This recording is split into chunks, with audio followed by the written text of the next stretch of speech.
السلام علیکم، welcome back to the channel and other video. آج ہم بات کریں گے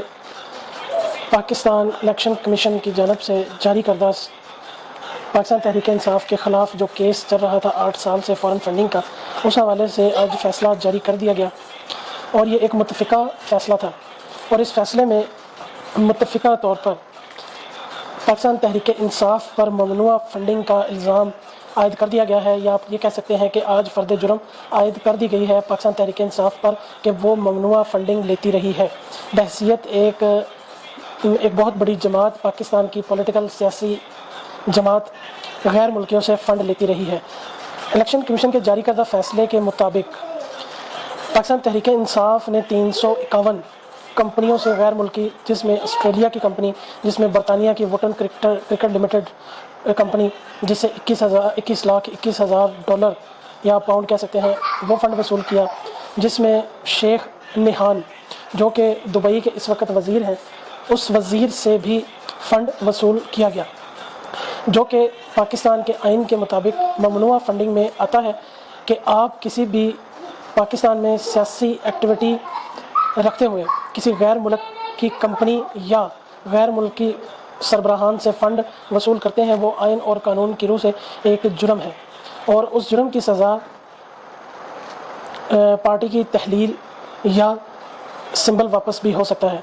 یہاں پر یہ بات قابل غور ہے کہ ممنوع فنڈنگ اور فورن فنڈنگ میں کیا فرق ہے۔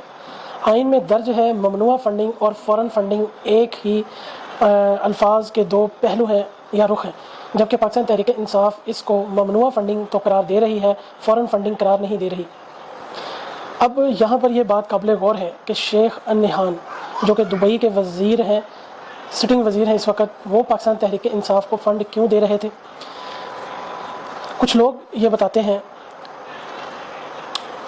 رات کی تاریخی میں جو کام کرتے ہیں وہ لوگ یہ بتاتے ہیں کہ دبئی کا اثر و رسوخ انڈین گورنمنٹ کا اثر و رسوخ بہت ہی زیادہ ہے دبئی میں، اور اسرائیلی لابی بھی بڑی متحرک ہے دبئی کے عربوں میں، اور انڈین گورنمنٹ، امریکنز، لابیسٹ، بہت سے لوگ جو کہ ممنوع کام کرتے ہیں، وہ دبئی ان کے لیے ایک سیف ہیون ہے۔ پاکستان تحریک انصاف کو اس پر کوئی شرمندگی یا ممانعت نہیں کہ انہوں نے شیخ نہان سے 21 لاکھ ڈالر کے قریب، جیسا کہ چند دن پہلے فائنینشیل ٹائم میں ایک سٹوری بھی آئی تھی، وہ رقم وصول کی۔ عارف نقوی جو کہ الیکٹرک کا اب مالک بھی کہہ سکتے ہیں، Abraaj group of companies limited, جس نے پورے کراچی کو تباہ و برباد کر دیا بجلی کے نام پر۔ کسی اور ویڈیو میں ہم بات کریں گے کہ بجلی میں گھپلے کیسے ہوتے ہیں بجلی کے کاروبار میں، اور یہ لوگ اربوں پتی کیسے ہوتے جا رہے ہیں، لیکن اس وقت ہم پاکستان تحریک انصاف کی فورن فنڈنگ کے حوالے سے بات کر رہے ہیں۔ سپریم کورٹ کے اب دیکھنا یہ ہے کہ سپریم کورٹ اب یہ معاملہ وفاقی حکومت سپریم کورٹ کو ریفرنس بھیجے گی یا سپریم کورٹ سے التجا کرے گی کہ سپریم کورٹ اس سیاسی جماعت پر پابندی عائد کر دے۔ اب دیکھنا یہ ہے کہ سپریم کورٹ کے جسٹس عمر عطا بندیال صاحب، جو کہ انہوں نے اپنے ریسنٹ پاس میں دیکھا ہوگا کہ انہوں نے ایک حکم جاری کیا تھا جب پاکستان تحریک انصاف دھرنے کے لیے اسلام آباد ڈی چوک آنا چاہ رہی تھی، تو انہوں نے اپنے فیصلے میں یہ بتایا کہ ہو سکتا ہے کہ تحریک انصاف کے جو چیئرمین ہیں عمران خان صاحب، ان تک صحیح فیصلہ کنوے نہ کیا گیا ہو۔ اب ہو سکتا ہے کہ شاید سپریم کورٹ کے جسٹس عمر عطا بندیال صاحب، جن کے بھائی بھی تحریک انصاف میں ٹکٹ ہولڈر ہیں، آنے والے دنوں میں وہ شاید یہ فیصلہ دیں کہ ہو سکتا ہے جو آڈیٹر نے عمران خان صاحب کو آڈٹ کرنے کے بعد ایک لیٹر دیا تھا جو انہوں نے اسٹیٹ بینک یا الیکشن کمیشن میں جمع کرایا، جس کو فارم 1 کہتے ہیں، فارم 1 اگر غلط تصور ہو گیا تو جس طرح سپریم کورٹ آف پاکستان نے عمران احمد نیازی صاحب کو دیانتدار اور ایماندار قرار دیا تھا، کیا یہ عدالت پھر اسی ایماندار اور پاکیزہ شخص کو بددیانت 62 کے تحت بددیانت بھی قرار دے گی؟ تو آنے والے دنوں میں یہ نظریں تمام جو ہیں دوبارہ سپریم کورٹ کی طرف جائیں گی، کیونکہ الیکشن کمیشن آف پاکستان نے صرف اور صرف فیصلہ دینا تھا کہ اس کو کیا لگتا ہے کہ پاکستان تحریک انصاف نے ممنوع فنڈنگ وصول کی ہے یا نہیں۔ تو انہوں نے یہ فیصلہ 8 سال تاخیری حربے استعمال بہت سے کیے تک پاکستان تحریک انصاف نے 75 سے زیادہ سماعتیں اس کی ہو چکی ہیں، اور 30 سے زائد دفعہ پاکستان تحریک انصاف نے التوا کی درخواست بھی دی ہے۔ اس میں 8 سال اکبر ایس بابر صاحب نے یہ کیس لڑا ہے اور کئی چین گوئیاں بھی ہوتی رہی کہ اکبر ایس بابر صاحب کسی کے ایجنڈے پر ہیں اور کسی کے شے پر ہیں، لیکن آج انہوں نے پریس کانفرنس کرتے ہوئے یہ بات واضح کی کہ میں کسی کی شے پر نہیں اور کسی بھی پارٹی کے ساتھ میرا کوئی الحاق نہیں۔ ہم یہ اور اکبر ایس بابر صاحب کا کہنا تھا کہ ہم یہ چاہتے ہیں کہ پاکستان تحریک انصاف کے بانی اس وقت اپنا عہدہ چھوڑیں کیونکہ وہ چیئرمین ہے اور پارٹی کو اس کے بنیادی ارکان کے حوالے کیا جائے۔ یہ بات روز روشن کی طرح عیاں ہے کہ پاکستان تحریک انصاف اور شوکت خانم کی آڑ میں اربوں ڈالر کے فنڈز وصول کرتی ہے۔ کہا یہ جاتا ہے کہ پاکستان تحریک انصاف کے جو لوگ ہیں یا شوکت خانم کی فنڈ ریزنگ مہم میں 2 نمبر پیسہ جس کو بلیک منی کہتے ہیں وہ بہت زیادہ پایا جاتا ہے۔ اور آپ نے دیکھا ہوگا کہ 2014-15 کے وہ جو دھرنا عمران خان صاحب نے 300 دن یا اب کتنا کہہ سکتے ہیں وہ 3-4 مہینے کا جو دھرنا دیا تھا انہوں نے، اس دھرنے میں وہ کہتے تھے کہ ہم حکومت کے خلاف بغاوت بھی کریں گے اور حکومت کو کوئی فنڈ بیرون ملک سے پاکستانی حوالہ ہنڈی کے ذریعے پیسہ بھیجے۔ حوالہ ہنڈی کا وہ ذکر اس لیے کرتے تھے کہ ان کا مین کاروبار ہی جو ذرائع بتاتے ہیں وہ حوالہ ہنڈی کا ہے اور حوالہ ہنڈی ہی ان کی اوڑھنا اور بچھونا ہے۔ تو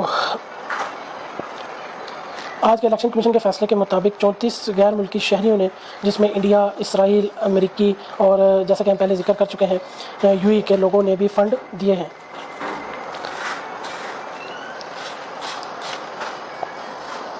اور آنے والے دنوں میں اب دیکھیں گے کہ